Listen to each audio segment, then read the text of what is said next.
President Ramaphosa recently met up with Elon Musk.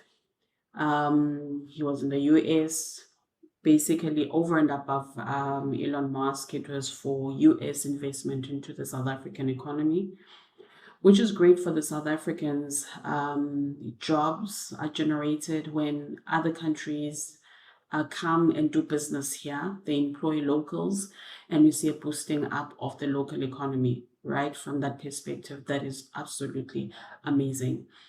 I'm always, how can I put this? I'm always on the fence about getting other countries to come into our country and have a direct impact on our economy, where they become the ones that hold the power over us. It is great for jobs, it is great for investment, it's great for tourism, it is great for the economy and the growth of an economy, right? It's absolutely great. However, what you get as well is that you have certain countries who have a very heavy vested interest in a country, and they start to influence the laws, and they start to influence those that are in power to make laws that favor them, right? Not to the same extent, but if you look at the Guptas, for example, I mean, there was corruption, but they had power. They gained power, enough power for them to start to influence decisions that are made in parliament because of the amount of people they had in their pockets. Now, on a larger scale, a more legal scale would be a country or bigger, more seemingly ethical companies coming into the country, making an investment, and then influencing that. And let's remember, we're also moving towards a one world order. So the more other countries get involved, unite, become one, the more globalized we become, the more connected we become. That means that we rise and fall when those countries rise and fall. So it's always a double-edged sword when it comes to this. Great when the investment comes, not great if we start being influenced on how we run this country by those who come into this country to make investments. Let's listen to what happened when he was in the US. But we could meet here in New York. Yeah, absolutely. A meeting long in the making, but held behind closed doors with the media barred. The presidency later describing the meeting with Elon Musk as positive, with further discussions with the owner of social media platform X likely to emerge in the future. On a day that saw President Ramaphosa engage in a roundtable geared towards critical mineral value chains, recognizing that the country's healthy mineral deposits could be a key catalyst for inclusive growth.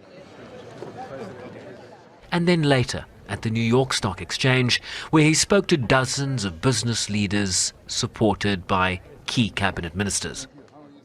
South Africa, under the able leadership of President Ramaphosa, firmly recognizes the importance of building an environment in which investors and investments can thrive. We are undertaking this by pursuing an economic strategy built on the following core fundamentals. Firstly, we aim to realign our industrial strategy in support of key growth sectors, including the green economy, smart agriculture and agro-processing, automotives, iron and steel, organic chemicals, and the digital economy. Our second intervention aims to ease the cost of doing business and reducing red tape in the investment value chain. Tao also indicated that they'd put macroeconomic reforms in place with a view to addressing poverty, unemployment, and inequality, driving increased competition and addressing the country's infrastructure deficits as the president trumpeted a new era in the country.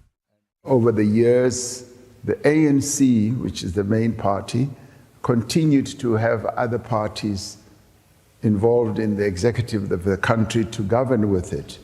We have now consolidated it on a voluntary basis, believing very firmly that there's a great deal of value in working together rather than in pulling in different directions. I should say that this development has been welcomed by even business people in our country. the level of confidence has now gone up enormously. He said the level of cooperation in the GNU had been engendered by the spirit of former President Nelson Mandela, that he argued was propelling the country forward. We've been a good market for investments to a number of US companies, and over time, I mean, some of them may well have had their doubts about the trajectory that we were pursuing. But today, with my very first visit here, we are saying South Africa has embarked on a new journey. It's almost like a new life. Some of the US business were describing the path that we are on now, that this is a new chapter. Seeking to allay fears about the regulatory environment and red tape in the country. The business environment is also good, and it's improving. We are addressing issues such as the cost of doing business, of registering your business, and the regulatory environment. And we are moving forward with great speed. Minister Dow spoke about the reforms also touching on things like visas and allowing even executives to come and do their business and work in South Africa from other countries. So all those matters are being addressed as part of our broad reform process, which is gaining momentum. With this message from the CEO of the New York Stock Exchange. We represent our issuers, 2,400 of them, with over $38 trillion in market capitalization. And importantly, our companies employ more than 40 million direct employees around the globe and countless more indirectly. Now, this community includes 7 companies that call South Africa home, and those companies make up $40 billion in market value. We understand the value and opportunity that South Africa offers investors, and we understand the leadership role that South Africa plays in economic development across the African continent and in the global economy. Music to the ears of the South African delegation, with a clear invitation to investors to look at the country anew. With President Ramaphosa and his delegation ringing Monday's closing bell at the largest stock exchange in the world by market capitalization. Shervin Bryceby's SABC News.